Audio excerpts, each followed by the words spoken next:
Los últimos podrán ser los primeros.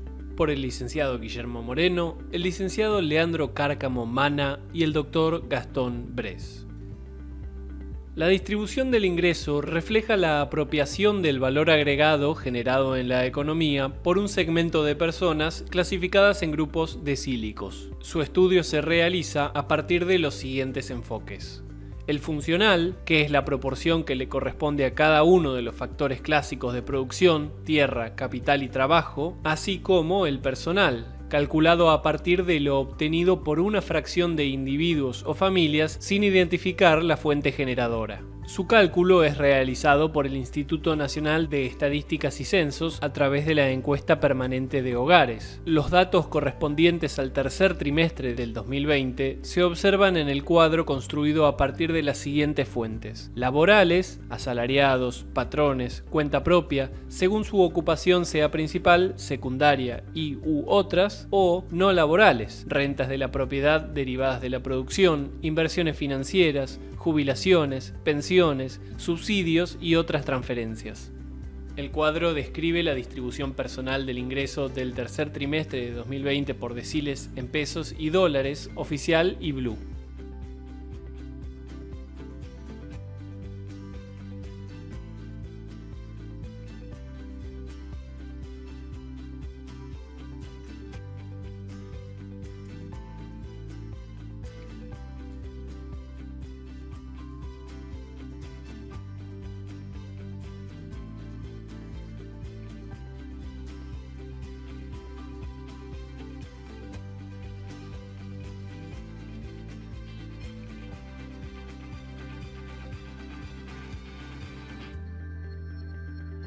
Al igual que otros indicadores económicos, por ejemplo el Producto Bruto Interno, existe certeza respecto del ingreso evaluado en pesos, pero dependiendo del tipo de cambio considerado, queda un valor indeterminado en moneda dura.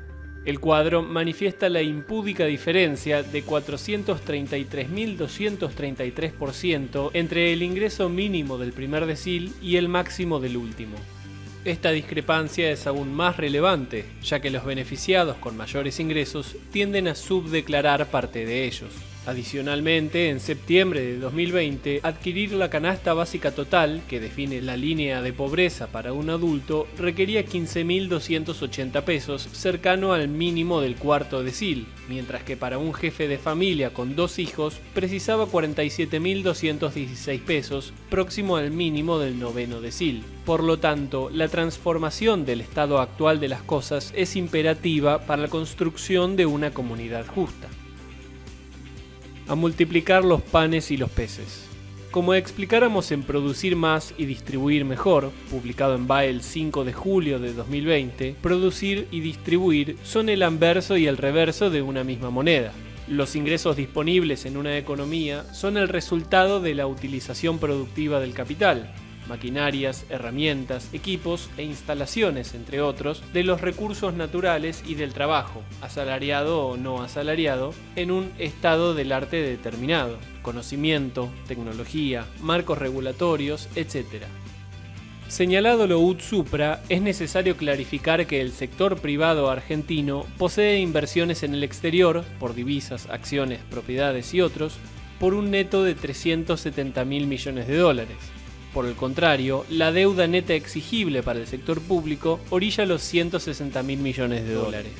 Por lo tanto, si la nación argentina fuese la integración de lo público y lo privado, dispondría de suficientes capitales en divisas para generar las condiciones de desarrollo que eviten los actuales niveles escabrosos de desocupación, pobreza e indigencia.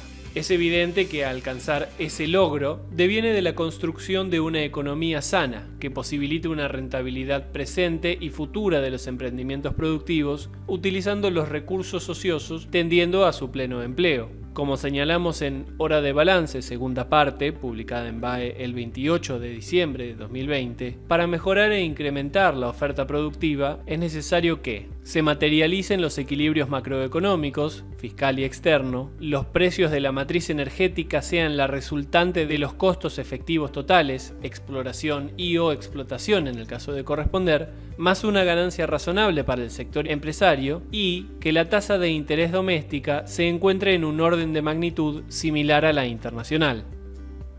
A los trabajadores, ingresos justos.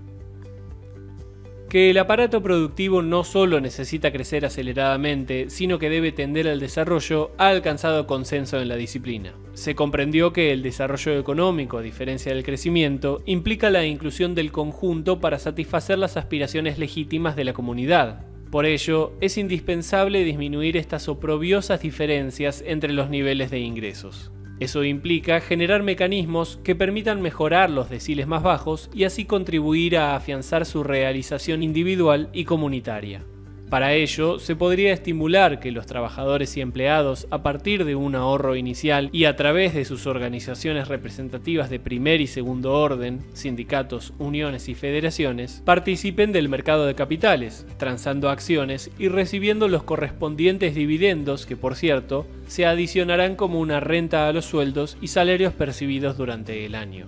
En tanto, la de tercer orden, la Confederación General del Trabajo, será partícipe de una porción de las acciones en poder del sector público, incluida la principal empresa del país, YPF. Como contrapartida, las empresas obtendrán abundante financiamiento para sus proyectos de inversión, tendientes a ampliar su capacidad productiva. Y finalmente, solo en el marco de un modelo de desarrollo económico permanente y sustentable con orientación a la producción, los últimos y los primeros vivirán en armonía, de acuerdo con sus necesidades esenciales y sus esfuerzos.